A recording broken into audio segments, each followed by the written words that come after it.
ভারতবর্ষের ইতিহাসের রক্তাক্ততম অধ্যায় দেশভাগ।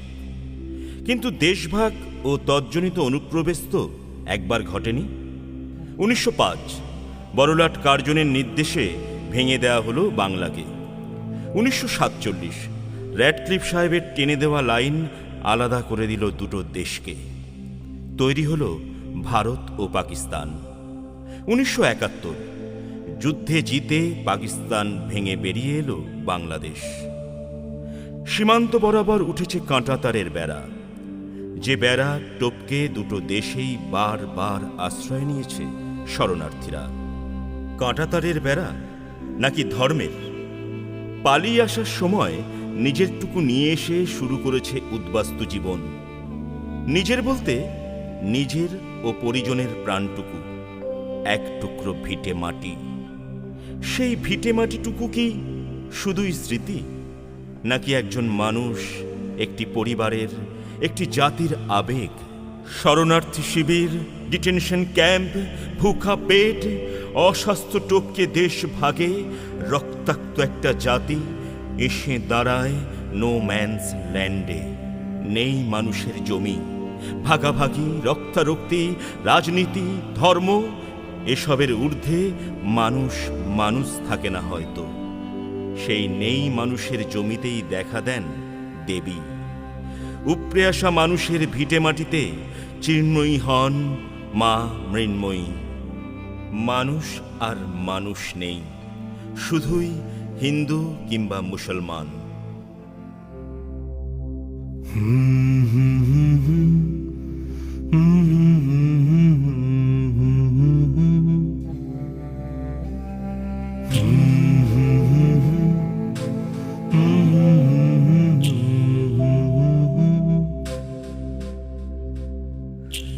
একটা ভিটের সন্ধানেতে সীমানা দি পারি, একটা ভিটে খুঁজতে গিয়ে সইয়ের সাথে আড়ি। একটা ভিটের সন্ধানেতে সীমানা দি পারি, একটা ভিটে খুঁজতে গিয়ে সইয়ের সাথে আড়ি। গুছিয়ে নিয়েছি সবই ভিটে মাটি ছাড়া, রেডক্লিফ স্যার গড়ল সীমানা, আমরা দিশে হারা। নাকি একজন মানুষ, একটি পরিবারের, একটি জাতির আবেগ? শরণার্থী শিবির, ডিটেনশন ক্যাম্প, ভুখা পেট, অস্বাস্থ্য টপকে দেশ ভাগে রক্তাক্ত একটা জাতি এসে দাঁড়ায় নো ম্যানস ল্যান্ডে। নেই মানুষের জমি, ভাগাভাগি, রক্তারক্তি, রাজনীতি, ধর্ম, এসবের ঊর্ধ্বে মানুষ মানুষ থাকে না হয়তো। সেই নেই মানুষের জমিতেই দেখা দেন দেবী। উপড়ে আসা মানুষের ভিটে মাটিতে চিহ্নই হন মা মৃন্ময়ী। মানুষ আর মানুষ নেই, শুধুই হিন্দু কিংবা মুসলমান।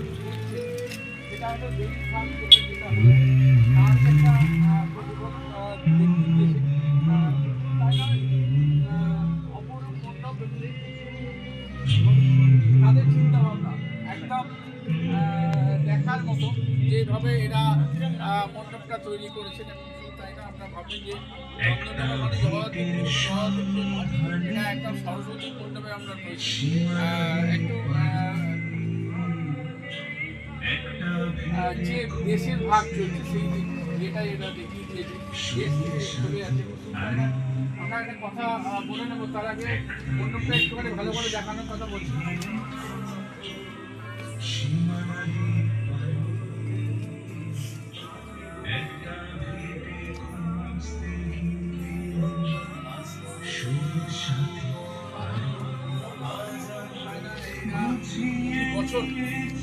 প্রতি বছর আমাদের হাত থেকে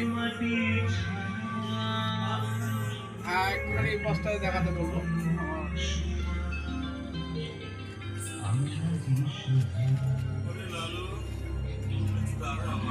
প্রতি মুহূর্তে এরা মানে প্রতি বছর 3 বছর ধরে আমাদের সঙ্গে রয়েছে এবং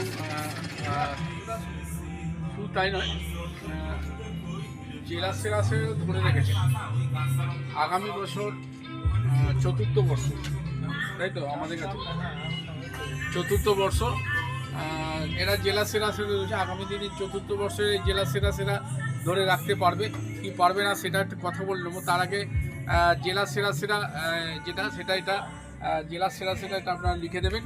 এবং আমাদের বিচারে নিউজ বাংলা প্রতিদিনের বিচারে সেরা পুজোর সন্ধানে বাড়ি বন্ধনা।